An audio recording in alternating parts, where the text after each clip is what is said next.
News 5's John Kosick with us live this afternoon. John, the new bishop going to have some adjustments to make.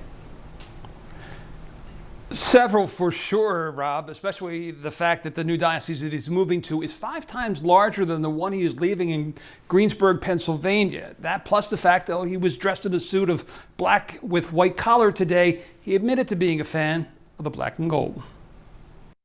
When former Bishop Nelson Perez was installed as the 11th Bishop of Cleveland in September of 2017, among those in the celebratory procession that day was the man who would become the 12th, Bishop Edward Malesic of Greensburg, Pennsylvania.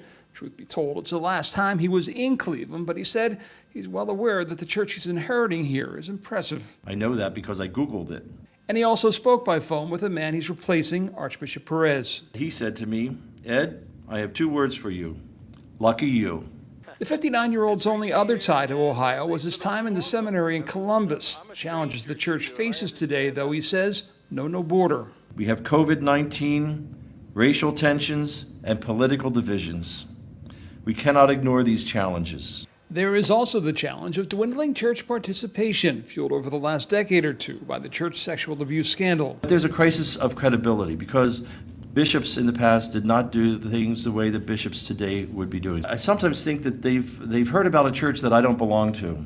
You know, sometimes people say, well, the church is mean, this church is corrupt, the church is this. And I'm like, it's just not the church I belong to. So I need to tell them what the church is. Bishop Malesic acknowledging the difficulty in taking over a diocese during a pandemic. And as for the debate among those who claim their faith will protect them in a ways a mask won't, the former biology major said this. The Lord also gave us a brain and gave us science. And we gave us faith, but he also gave us science.